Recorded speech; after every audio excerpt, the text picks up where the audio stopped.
one of the first things that we need to discuss is about Bray Wyatt. So news is breaking through that Bray Wyatt has not had talks with AEW. This has come from Tony Khan. Tony Khan has revealed this news that he hasn't had a chance to speak to him yet. This was an article that I saw. I was sent actually on What Culture, and it was on the WFAN Moose and Maggie show.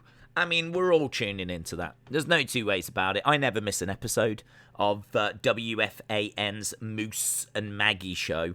How Moose and Maggie actually got together, I'm not too sure. Did Maggie just fall in love with the Moose one day?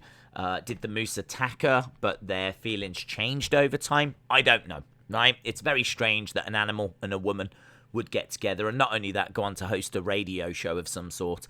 But WFAN's Moose and Maggie show had Tony Khan on, and he said that, talking about Windham, talking about Bray Wyatt, he's a great wrestler, and I have to be honest, we haven't talked at all.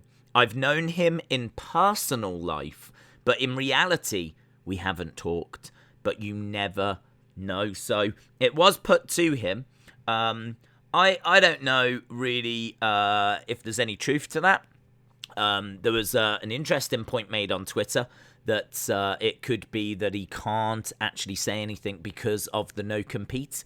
Like, maybe if they'd found out that he was already in talks with another company whilst being under no-compete, I don't know if that would break the contract or if that would be a problem. So that's kind of interesting. I don't know if there's anything to that, but it's definitely an interesting point.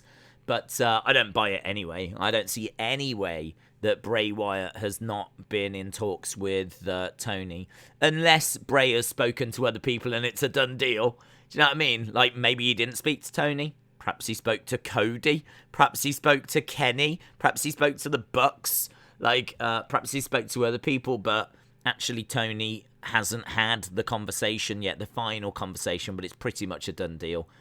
He knows that he's wanted. He knows when to start, but maybe he just hasn't had that talk with Tony. So technically Tony might be telling the truth, but I think it's pretty much there or thereabouts. You kind of have to take that news with maybe a little bit of pinch of salt. Because I don't even know if he's telling the truth. He might not be for contract reasons, or he might be telling the truth, but he's actually spoke to other people in AEW. It's all gone through like the vice president or something. So I think that we're on track to see him come into AEW. So as I said, I wouldn't maybe read too much into it, but that's certainly doing the rounds at the moment. And obviously, a couple of weeks ago, we had the Impact news that they were interested in bringing him in, and that they'd actually reached out to friends of Bray's, Wyndham's, to see if they could help convince him to go to Impact. But I honestly don't think they're going to be able to compete with money. They're not as big a promotion. They might give him a little bit more freedom, but in all fairness, I think the restrictions that AEW may put on aren't going to be that excessive anyway. I don't think it would be enough to stop him from wanting to go to AEW. So I would imagine he's feeling quite hurt. I'd imagine he's feeling quite disappointed. I'd imagine he's feeling like let down.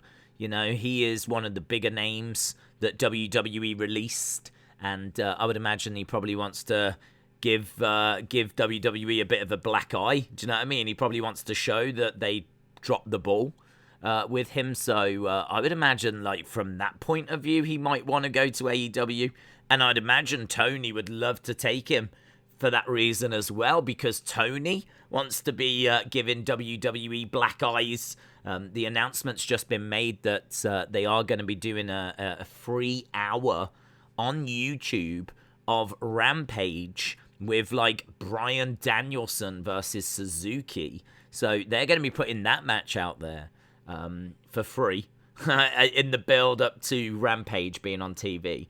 And so that hour is going to go up against SmackDown. So we've all seen on Twitter Tony getting fired up. Tony's in war mode, isn't he? So it wouldn't surprise me if he did bring in Bray, because I think he probably has seen the impact that he had on social media, but also I think anyone that wants to help stick it to WWE, I think Tony would be interested in. So that might be how you get a job in AEW. Maybe if like Buddy Murphy turned around and went, look, I know that you might not think that you need me, but I really hate Vince McMahon. That might be enough for Tony to go, you're hired. You're hired. Welcome to the team. Well, you're going to fit in. You're going to fit in. Yeah, I think take it with a pinch of salt about the Bray Wyatt news, but interesting all the same.